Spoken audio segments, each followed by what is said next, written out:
Tá, assim tá. Tá. Então, boa noite, pessoal. Vamos começar a aula hoje. Boa noite, porque o curso é noturno.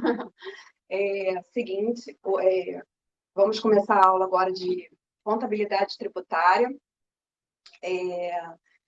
Na última aula, nós tratamos sobre base de cálculo e adições e exclusões do imposto de renda e da contribuição social. Hoje, complementando essa aula, né, até mesmo com as aulas dos outros professores da contabilidade financeira, eu trouxe para vocês uma norma, uma interpretação de uma norma, né, que se chama IFRIC 23, que é tributos sobre o lucro, né? Tributar as incertezas sobre o lucro. Essa norma é uma norma complementar à norma CPC 32. A IFRIC 23, ela foi traduzida aqui no Brasil como ICPC 22, tá? E ela se chama Incerteza sobre o tratamento de tributos sobre o lucro. No drive que nós temos da nossa turma, eu disponibilizei essa norma e outras normas que fazem uma ligação com a nossa matéria de contabilidade tributária. E aqui, continuando, então eu vou fazer o seguinte, vamos tratar da seguinte forma. Os 15 primeiros minutos da aula, eu vou fazer um briefing, né? Então a gente vai tratar sobre essa norma, vamos tratar de alguns pontos principais da norma. Eu trouxe algumas demonstrações de algumas empresas, né, do ITR divulgado do primeiro trimestre de 2020, e eu gostaria que vocês se dividissem em duplas para que a gente fizesse umas interpretações dessas demonstrações, tá? O que eu quero? Eu quero que a gente pontue os pontos positivos e negativos relacionados à divulgação dessa norma. A norma, ela diz que, uma vez identificada uma incerteza fiscal, ela deve ser divulgada, tá? Não tem a opção de não divulgar a incerteza.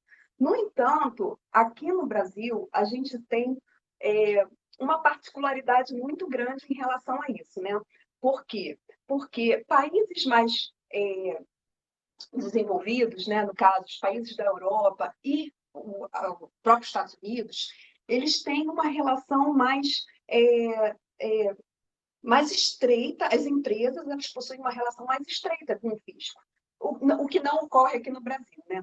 Aqui no Brasil a gente tem esse problema de quando a gente divulga alguma coisa ou se antecipa ao fisco, provavelmente nós vamos ser autuados, né?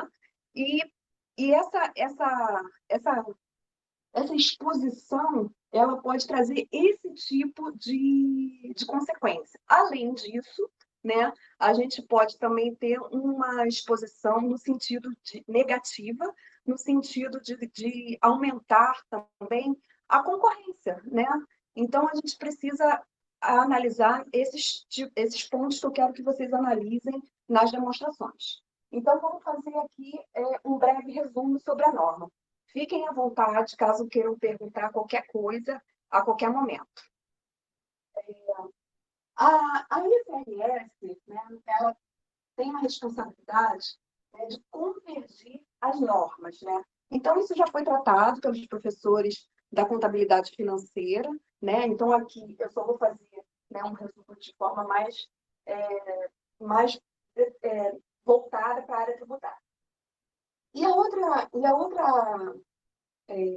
O outro ponto da IFRS que ela traz aqui é melhorar a informação para os usuários finais, né? Então, quer dizer, tanto a IFRS quanto o CPC aqui no Brasil, eles possuem tem como esse objetivo, né? De convergir as normas e melhorar a informação para os usuários. A IFRIC 23, ela está diretamente relacionada ao CPC 32, que é o tributo sobre o lucro. O que acontece? O que são esses tributos sobre o lucro? É o imposto de renda e a contribuição social, que estão diretamente ligados ao lucro da empresa. Tá? E o que pode vir a ser uma incerteza fiscal. Essa incerteza, ela pode estar relacionada, ela pode estar diretamente relacionada a uma interpretação de lei, né? Então, se eu tenho uma lei que ela foi interpretada por uma empresa A de um jeito e o fisco interpretou de um outro jeito, né? Então, essa divergência de entendimento pode trazer uma incerteza fiscal. Uma outra coisa também são as adições e exclusões que nós vimos na aula passada. Essas adições e exclusões, em algumas operações, em algumas empresas, elas podem conter certas particularidades. E essas particularidades podem trazer também incertezas fiscais.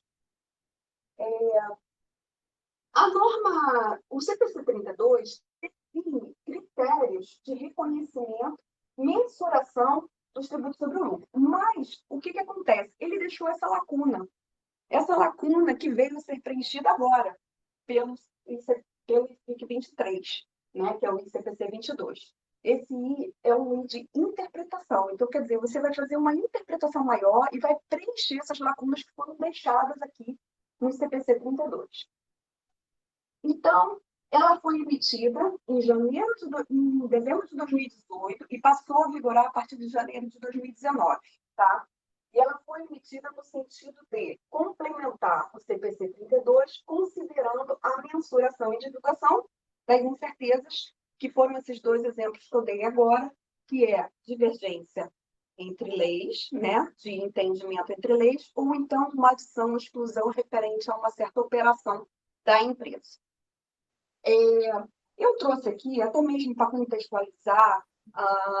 Professora Andréia, só interrompendo, só para entender um pouquinho melhor essa parte, qual é a diferença de IFERIC para IFRS? Porque IFERIC é uma norma internacional também, mas assim, qual é a diferença da nomenclatura IFERIC para IFRS? Sabe dizer? Então, a IFRS, ela trata de uma forma geral dos CPCs, né? No caso, o CPC já convertido aqui no Brasil, ou o IAS, né? Que é a norma mais internacional, convergido no Brasil, são os CPCs. O IFRIC, ele já traz uma interpretação em alguns CPCs, né, em alguns IAS, ou já traduzido no Brasil CPCs, algumas lacunas que ficaram faltantes nessas interpretações, né? Então, são normas complementares ao IAS e ao CPC. Excelente, obrigado. Isso? Tá. Obrigado. Nada, André. Então, aqui eu trago também alguns pontos positivos, até mesmo e negativos, para a gente começar, para a gente dar um start no nosso trabalho, tá? Mas aí, depois, ao longo da nossa aula, nós vamos visualizar outros, né? Quando a gente começar a pegar as demonstrações, a gente vai começar a visualizar outros tipos que a gente pode pontuar também. Então, dos pontos positivos para a norma para a IFIC 3, eu trouxe a comparabilidade. Então, ela vai permitir a comparabilidade entre as empresas, né? Então, quando a gente tem essa convergência, né, de um modo geral, ela facilita a comparabilidade entre as divulgações, né? Então, os usuários, de um modo geral, eles têm uma facilidade maior em comparar informações das empresas, sejam elas até mesmo do próprio segmento econômico ou não. E traz também uma maior transparência, tá? E isso aí é muito fundamental hoje em dia por conta da confiança que tem que ter entre o investidor e a empresa. Essa transparência. O mercado como um todo, ele exige essa transparência, né? Os pontos negativos, como pontos negativos, eu trouxe aqui a exposição, que eu até comentei aqui bem no iniciozinho. Então, você está expondo muito a empresa. Então, a partir do momento que você pode vir a divulgar uma incerteza fiscal, que até mesmo em certos momentos pode ser um ponto estratégico da sua empresa, no dia seguinte, o fisco pode estar aqui, ó, batendo na sua porta e já cobrando esse tributo, né? Porque o apetite ao risco é muito grande, né? E a gente sabe que o governo também está sempre de olho nas empresas, principalmente as maiores empresas do Brasil. Então, isso aqui eu até coloquei aqui que está fora da realidade brasileira, né? Aqui a gente não tem uma relação de parceria de fisco-contribuinte, não temos isso.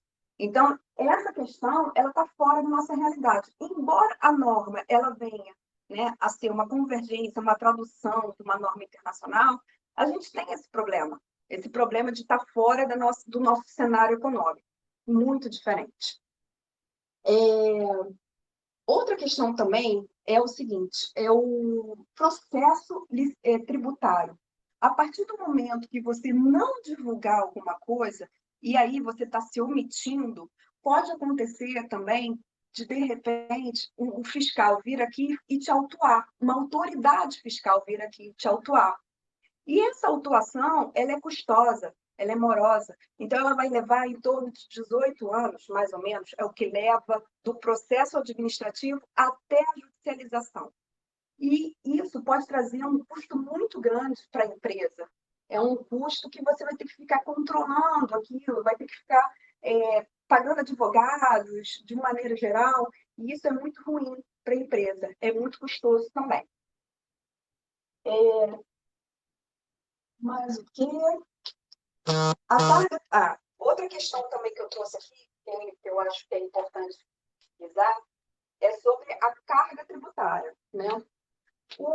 A carga tributária, atualmente, ela está em torno de 32% do PIB, né?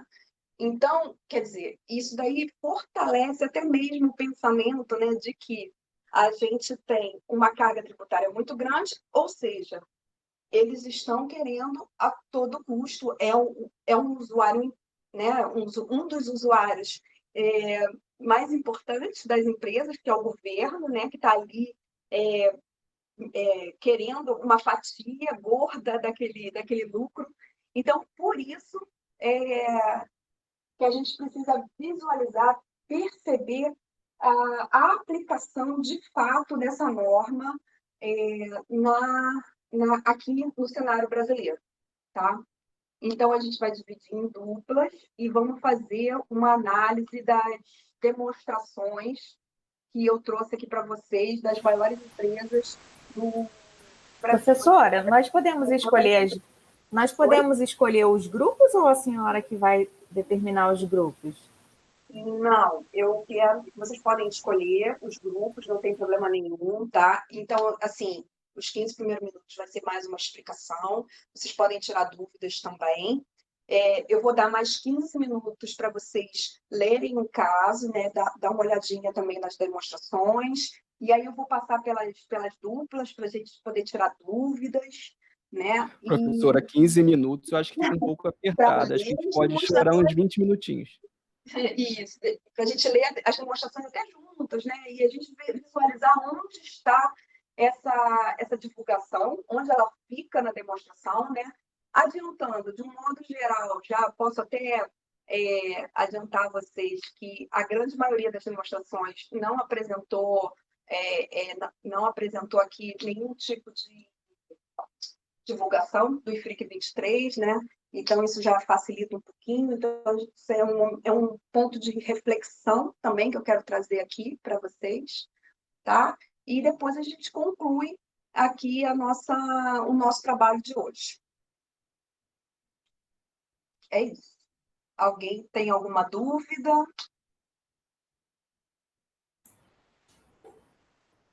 Eu acho que não, acho que eles ficaram satisfeitos, André, com a sua aula. Obrigada.